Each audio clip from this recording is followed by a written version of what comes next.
азыр мындай бир сызгынчылык боюнча берине деп коюлуп атпайбы? Эгерде 15-жылы жанагы Чыңгыз деген мырза $5.000, $50.000 бергенин дейт. Аны көрбөсө, учурашпаса, эгерде ошол бергени чын болсо, мына берген мына жерде турат деп доказать этпейби? Эмне үчүн жабык эшик аркасында кылышат?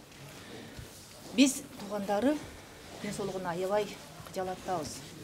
Урматтуу деп айта берейин. Соттор адилеттүү деп биз силерге кайрылабыз, бирок кайрылган менен майнап чыкпай атса эмне кылышыбыз керек? Биз каяка барышыбыз керек? Ооруп аткан жеринен 10 күнгө лечение алдырбай туруп кайра местасына алып барып жактырып койдуңар. Бул деген итчилик.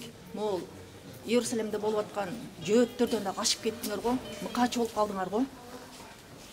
Соттор жооп берет дейт, ден соолугуна кантип жооп берет? Ден соолугу кеткенден кийин кантип жооп берет? Артында балдар ыйлап отурат, туугандар ыйлап отурат. Булардын могу келген элдердин баардыгынын убактылары кетип атат, ден соолуктары кетип атат. Ким жооп берет десе, сот кантип жооп берет? Сот жооп берсин. Эгерде ушунчалык мыкаачылык менен билбейм, любой өлкөгө барып ушундай эмнени көрсөтсөңөр, бул деген итчилик болот. Итчилик болот. Сот деген биздин мына соттордон эмес, Кудайдын алдынан корккула. Кудайдын алдындагы соттон корккула силер. Прокурорлор дагы ошол кайра бир кагаздап чыгып окуп коюп атат, калтырып коюп атат. Тамакты убагында киргизбейт. Кеч алып келет, ыстык барбайт.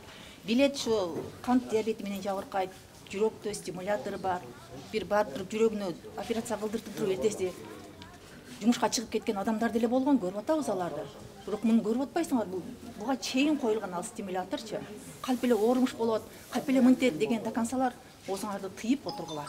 Башыңарга түшүп кала электе. Бул деген адамдын өмүрү. Канча жаш балдар жатат, балдары ыйлап, жаш балдары ыйлап үйүндө отурат. Ошол балдардын көз жашынан корккула, ата-энесинин көз жашынан корккула. Кыргызстан коркунучтуу эле болуп калды. Каяка барабыз биз? Келечекте кимге тапшырабыз? Ким сүйлөсө апарып туруп эртеси кечирим суратат, аябай кыйнап туруп, же эмесе 2 айга камакка отургузулду дейт. Бул кайсы өлкөдө бар мындай нерсе? Жыргап атабыз, мынтип атабыз. Жыргаган жокпуз биз. Биз ден соолугунан өтө туугандары оштон бери келишип атат. Ар бир сотко келишет. Бул деген кандайдыр бир адамдын укугун тебелөө болуп эсептелет. Сиз тууганысыз, баары жөнүндө аштык. Рахиля Мадумарованын тууганы. Ошону мен соттордон суранып кетем. Суранбай мен талап кылам. Ден соолугуна карап коюшсун, чыгарып коюшсун.